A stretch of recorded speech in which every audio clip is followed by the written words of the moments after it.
So how does the general public help them? Help the Indians? They don't. They don't.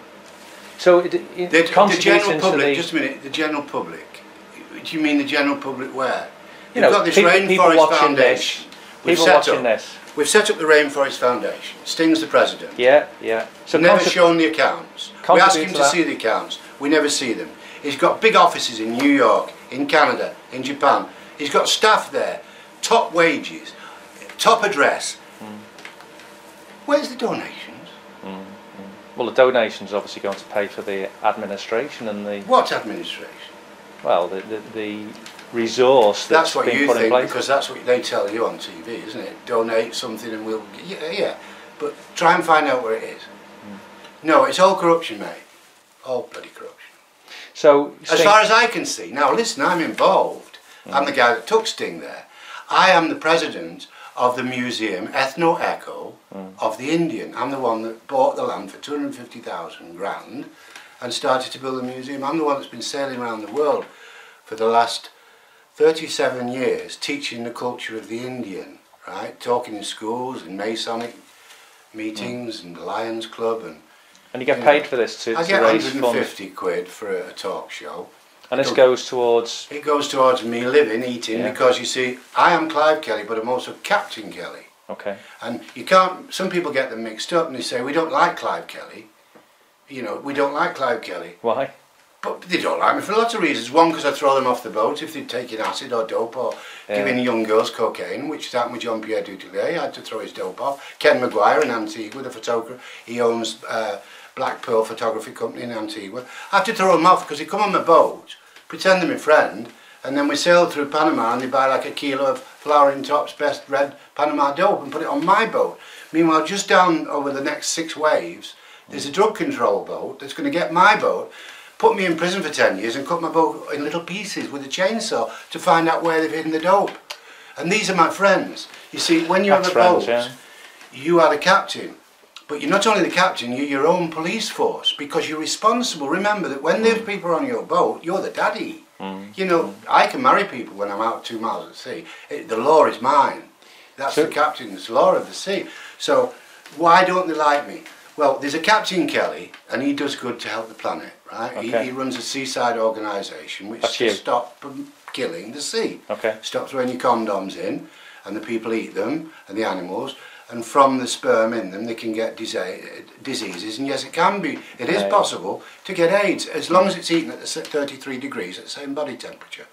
If a Japanese is there, he'll eat it immediately, won't he? The fish that's eating the condom, because he likes raw fish, so he could get AIDS. You can get anthrax and many other diseases.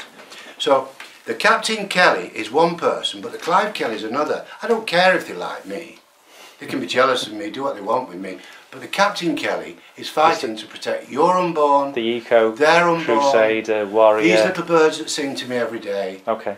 And so you asked me out. If anybody wants to help me, they can do. They can certainly donate to me because I need to have my boat maintained, and I need to, you know, I need to travel. She's going to Brazil in a few weeks. It's costing 700 quid for her to go to Brazil. She's going to look out for me over there, you know. This is Mrs. Kelly. Hello, Mrs. Kelly. So people can contribute via your Facebook page, and get in touch that way. So that's great. I also make jewellery and sell it. Yeah, Jesse, could you pass me a screenshot, please, look? Just in that window. I do etching on whale teeth, which I find by diving down where the whales have died, or when they've been washed up on beaches. I take the teeth out. I make jewellery from horseshoe nails. I have gold on my boat. I have a jewellery shop, which I make my own gold wire, my own gold plate. I do my own lapidation. I'm a trained jeweller. Right. Okay. I'm a lapidator of stones. Are they teeth from? Yeah, that's from a whale. Give me another one, Jas. A bigger one. This is a nice one, but you see, that's done with a needle. That's a what? And you did that? Yeah, I did. Can we just go in a bit closer on that? And this is another one, you see. Just bear with me. Got the detail on that. Well, this is another one. This is a bigger one. Damn, man. I can then, you know, from photograph, I can. So do you not have a? This is a good one. sign, you can see the name Kelly. Yeah, yeah. God, that's very clever. I do it with a sailmaker's needle. So why don't you sell it on Facebook? Well, I didn't know you did that. You I do a lot of those things. kind of skills, you know. I make pistol handles, knife handles, you know.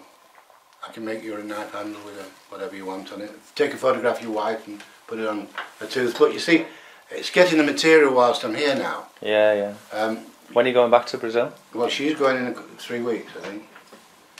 And I can't go because I'm working on this new film called Kelly's Eye. And what's that all about? Your life? Or? It's my life.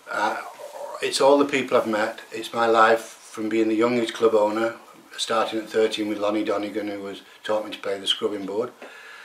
I made the first West Indian steel band outside of, Liverpool. I opened 6 clubs in England, including the Preston Cavern, called the Catacombs. I was partnership with Alan Williams, the manager and the agent of the Beatles, and we went to Hamburg together to see the Beatles. I met Ted Taylor for the first time there, king size. Yeah, yeah. He'll tell you that's true. He can back that story up. I went to Brazil and opened another 6, so that's 12 clubs I've had. But the Brazilian clubs are like theme parks, the biggest, amazing clubs. They're Hollywoodian type things. You know? Right, brilliant. Then I made contact with certain Indian tribes that nobody else has ever been able to contact, film them. I made a few films. And then I needed help. So this film, who's producing this? When's it out? I'm producing it. Oh yeah? Myself. And that's why we're making it ourselves. Excellent. And how are you hoping to distribute it? What's now that coverage? I have not worked on yet, because when get the product right first. When the film's done and I know it's going to just blast everybody to Kingdom Come, it's fantastic. I'll show you a bit if you want. Yeah, that'd be great. Yeah. I will. Yeah. As soon as we've done this. Yeah. It just starts right in the 40s. My dad was a fighter, my mum was a dancer. It's a real autobiography. It's an autobiography, including all these people I've told you about. All the stars are in it. You know, Ringo and I used to go swimming at Bartlett Baths, and that's Ringo Starr, yeah. Yeah, and Rory, and I was a good friend of George Harrison, and I was Alan's partner. I was Brian Epstein's personal security, you know. Yeah, we'll come on to that in the next section. Well, I don't want to go too much on about that at the moment. I just want to talk more about Indians. Okay, well that's great. Anything else you'd like to say to finish off in terms of the Indians? Yeah, it's the Amerindian Day, or the Day of the Indian, and the Indians are being totally annihilated by the Brazilian president and the system of capitalism in general.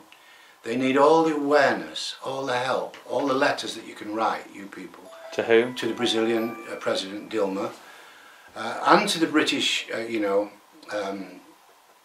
Prime Minister, yes, the British one, to say that you're aware of what's happening to these pure, unspoilt, unpolluted, unclothed, unreligious children of the great mysterious spirit. They are the people that look after the forest, which we call the Amazon, which produces at least 25% of the oxygen that we breathe all around the world. And it's a great cleaner machine, because trees absorb carbon, and at night they release oxygen.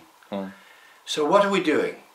We're destroying the machine that cleans all of the pollution that we're busily making with our little cars and our aeroplanes and our style of life, and the thing we call progression, which is in the march to annihilation of the Indians.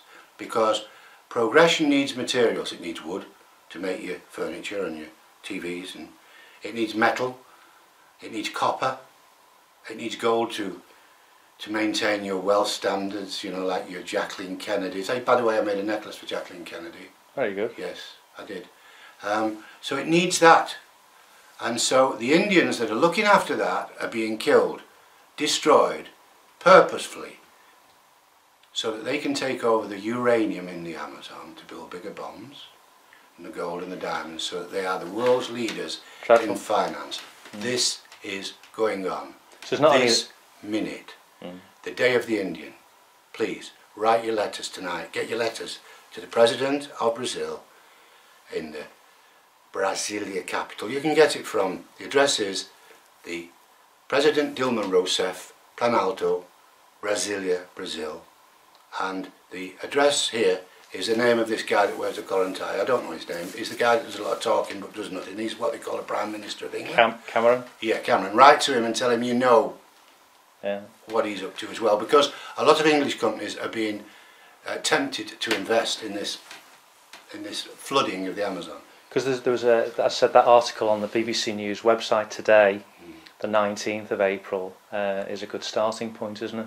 Yes, excellent. The Amerindians today, it tells about them. Well, I I visited the Amerindians and photographed them in 1987, and I informed Survival International, who are now fighting to help them. And I've got the letter here with me where Survival says, thank you for advising us about the Kiowa. They are the same family as the Amerindians. So, yes, we can use that, what you saw today, what you published on Facebook today. It's a good starting point for people. Okay, Clive. I'm glad you read it, and I'm glad you came to interview me. Yeah, well, I hope we can do a lot more together to bring awareness of both my work, which is to protect the planet, and what's happening really about seaside, about the destruction of the oceans. That's what I want to talk to you about next. The environmental issues. Yes. Yeah. Great. Well, good to speak to you, Clive, and your good lady. Really enjoyed it. Thanks for it indeed. Thank you. I'm going to stand up. It's okay, yeah. I'm going to stand up. Good to see you. Right, so yeah. There you go. What a man. What a man he is. And a good musician. Absolutely. And I'm going to see him play and have a pint with him. And a firm handshake. And a pint. I like that. All right. Thank you.